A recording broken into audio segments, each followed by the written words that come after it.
Let's talk about something that almost every DTC founder has said in the past 12 months. We need to get out of China. And honestly, I get it. Tariffs are insane, labor costs are rising, compliance is stricter, politics makes everything feel unstable. So it feels like the smartest move is to leave China and find another country. But here's the plot twist. Most brands who try to leave China end up going back, not because they want to, but because the alternative was actually worse. So today, I want to explain why that happens and how, more importantly, how the smartest brands are winning with a strategy called China plus one. Not China or one, China plus one. And if you understand this, it will completely change how you build your supply chain in 2025 and beyond. Let's be fair for a second. There are real reasons founders are frustrated with China. Section 301 tariffs are 25%, apparel tariffs going to 104%, rising labor costs, factories prioritizing bigger brands, political risk, shipping volatility, compliance headaches. So, what do founders say? Maybe we should move production to Vietnam or India or Mexico. Anything, anywhere but China. Emotionally, that makes sense. But here's what I've seen after working with 100 products. Leaving China is not a sourcing decision, it's a full operational transformation. And 90% of brands are not ready for it. Most people think China wins because of their cheap labor. That was true 20 years ago. Today, China wins because it built the most powerful manufacturing ecosystem in the world. Let me explain that. In China, everything is in one place. Raw materials, component suppliers, tooling and machineries, packaging, freight forwarders, export ports, skilled labor, communication tools, payment systems, all within few miles. So, what does that create? Faster prototyping, days, not weeks, cheaper tooling, faster scaling, less transportation between suppliers, fewer mistakes, massive supplier debt, and endless backup options. No other country has this. Let me give you a real example. A brand I know tried to move from China to Vietnam to avoid tariffs. Guess what? Their fabric still comes from China. Their zippers still come from China. Their packaging still came from China. The factory machinery was made in China and quality control got harder.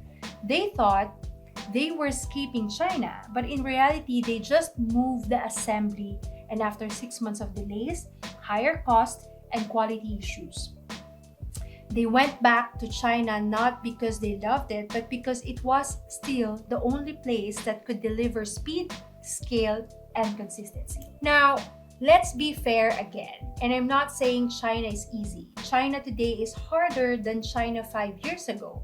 Tariffs eat 25% to 104% of your margin. Labor rates are rising and factories are more selective. Lead times can still spike, and then government policies are unpredictable. And some founders feel like China holds all the power.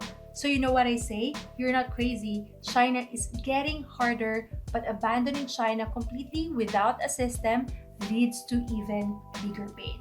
Higher landed costs elsewhere, or slower lead times, or more quality issues, higher MOQs, more supplier risk, new tariff from other countries, lost innovation speed. So the problem is not China is bad. The problem is relying only on China. So let's break this down honestly. Because I work in all of these countries too, like Vietnam, great for apparel and footwear. Lower tariffs, but imports is 60 to 70% of materials from China. Then factories are at capacity. They have higher MOQs, slower sampling, while in India, strong in textiles, home goods, and handicrafts. Their government has incentives, but they have slower development, infrastructure still building, logistics is more complex. Now, Mexico, nearshoring, faster shipping to the US, lower duties under USMCA, and it's good for certain hard goods. But higher labor costs in China, limited factory options in many categories. Let's be 100% transparent. These countries are incredible opportunities, but they are not China 2.0. You cannot copy-paste your China operations into another country. And when brands try, they end up paying more than getting less. So what do the smartest brands do? They don't choose China or other country. They build a system China plus one. And let me say that again. China plus one is not leaving China. It's building an additional supply chain option. Here's how it works. Use China for what it does best. Complex products, high volume, fast prototyping, established tooling, deep supplier networks, and speed to scale. Use plus one country where it gives an advantage. Reduce tariffs, lower risk, faster delivery to certain regions, seasonal or low volume SKUs, political diversification, negotiation leverage. You are not designing a portfolio of supply chain assets. You're not picking a favorite child. This is how big brands think. Nike, Apple, Lululemon, Adidas, they all do China plus one. Not because China is bad, but because dependency is dangerous. Now let's get practical. Here's exactly how we decide with our clients whether a product should stay in China or go to the plus one. Step 1, SKU complexity. Complex, custom, tooling heavy, China. Simple, basic, or easily replicated, plus one candidate. Step 2, volume. High volume, year-round, China. Low volume, seasonal, plus one. Step 3, tariff pressure. Low tariff or already optimized, China. High tariff, explore plus one or final assembly elsewhere. Step 4, lead time priority. If you need fast development, China. Need faster delivery to US, Mexico, or nearshoring. Step 5, business readiness. Are you operationally ready to manage two supply chains? Do you have process, QC system, clear communication, project management? If no, fix your systems first. If yes, you're ready. Step 6, risk tolerance. Ask this one question. If China shut down tomorrow, do we have a backup? If the answer is no, you need plus one, period. Step 7, face it. Never move everything. Start with one SKU, then test, then validate cost, quality, timeline. Scale only what works.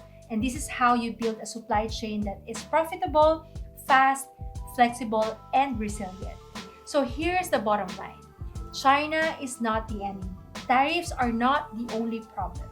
Dependency is the real risk. The smartest brands in 2025 will not be in China or out of China. They will be in China plus one, using China for what it does best, using other countries where they add strategic value. If you want me to break this down by product category like apparel, beauty, home goods, accessories, and show real examples and numbers, comment below or DM me. This is exactly what we build for our clients at Move Supply Chain.